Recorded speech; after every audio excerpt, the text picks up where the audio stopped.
morning, beautiful human. Thanks for clicking on this video. So I'm sitting in the parking lot, like singing and just wailing with my windows down. I look over, there's somebody in the car next to me.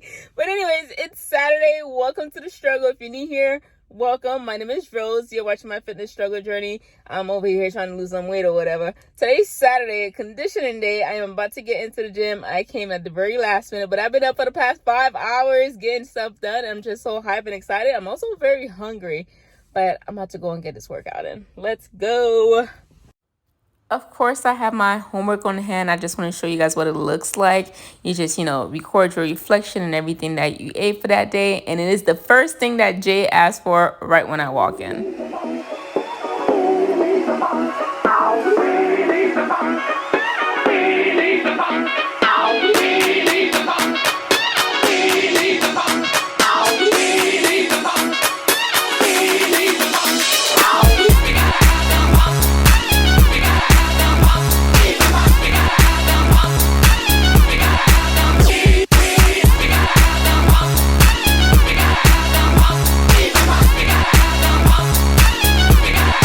Yeah, baby.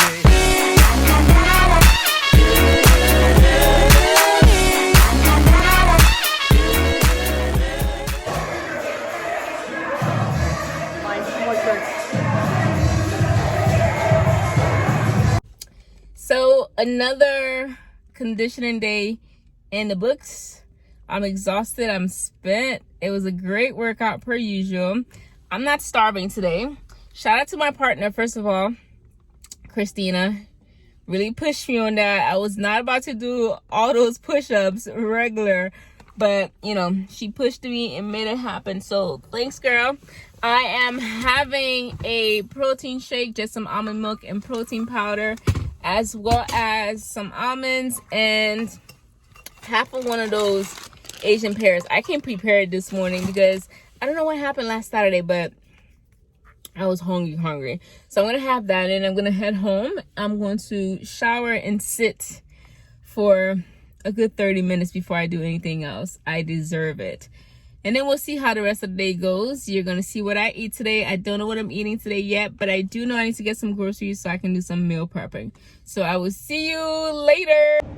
Got home, did a quick little wash and go, and then I decided to treat myself to some mani-pedis. Y'all, so important. Treat yourself. Now let's go eat. Guys, I did some meal planning, and so we're going to go and pick up the groceries that I need to get. I'm going to make chicken korma, some pesto chicken wraps, and for breakfast I'm thinking some oatmeal, and then for snacks it will be like a protein shake or some protein and a piece of fruit.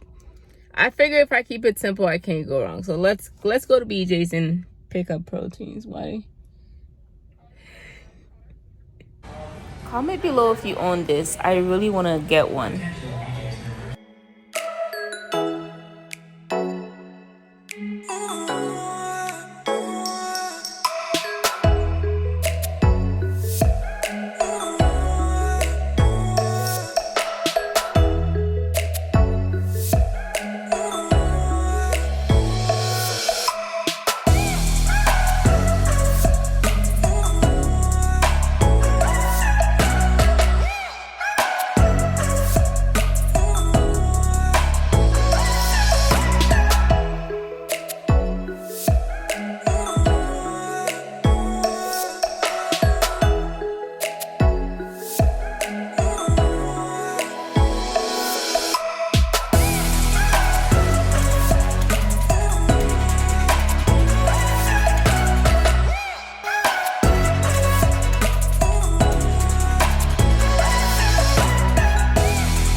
So here's everything else I ate today. I ended up having some Japanese sweet potatoes. Just pop these in the air fryer, spray them with some oil, good to go.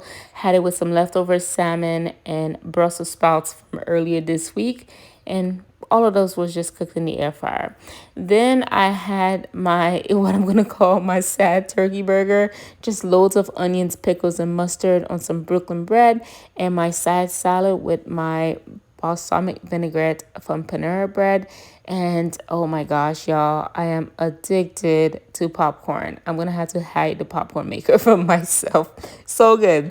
And this meal right here was the most surprisingly delicious meal ever. If you want the recipe, comment below and I'll drop it for you. But it's like a chicken parm type of thing. And that's everything I ate today. Looks like we're gonna be in my car all day. I am going to get a massage. Let go. Y'all, that massage felt like I just got beat up and it felt really good. If only I was going to sleep, but I still gotta do my evening walk, so next time I gotta plan it for right before bedtime. Y'all, my weekend plans need some fine-tuning because I should be asleep right now, but instead I'm outside doing my outdoor workout. The dedication is so real, so real, so real. But yeah, I need to work on that weekend plan because right now it's not working. And good thing I already recorded the clip of the reading today because yeah, I would have gotten tired rows. So yeah. Let's go ahead and wrap up this book. We are done with Think Like a Monk. This is the last video with it by Jay Shetty. Definitely a great read. If you haven't picked it up already, I highly recommend you pick it up. If you're looking for a way to just woosa, we'll call it woosa. The last chapter is about chanting, and he mentions that every day you should start your day with an affirmation. An affirmation is basically anything that you want to set as your intention. And then when it comes to chanting or what to chant, he really wants you to just focus on anything that, quote, connects you to the energy or idea you want to cultivate in your life to be effective. And you can do the chant anywhere. You can wake up, just sit up nice and tall and just close your eyes and chant. He mentions 3 different ways to chant, and he also gives you directions on how to get into chants. And if you're not into chanting at all, you could at least do the daily affirmations every day, whether you wake up every day and tell yourself, I am gorgeous, I am beautiful, I am fine, I am all that in a bag of chips. Whatever your affirmations is up to you. It's really just something to set your intentions. So set your intentions for the day, go out there and win it. And then in conclusion, this right here, I love. He says, quote, life is not going to go your way. You have to go your way and take life with you. In other words, again, life is not going to go your way. You have to go your way and take life with you. Life is full of twists and turns. 2020 has taught us that precisely. Your own personal life probably taught you that nothing ever, not everything, but most things never go according to plan. There's always something that gets in the way. So if you're dwelling on sticking through a plan to make it through life, I got bad news for you. You're gonna have to make it work. So whatever situation you're in, figure out a way to make it work. Find new resources, find new connections, but don't go blaming life for everything that happens to you. I once read a quote. It said 90% of the time is how you react to a situation. That's what makes the difference. So you can either turn it into something positive or a lesson learned, or mope about it and lose some days. Our life is short already. Don't make it shorter by dwelling on things that you can just snap away from. All right. And then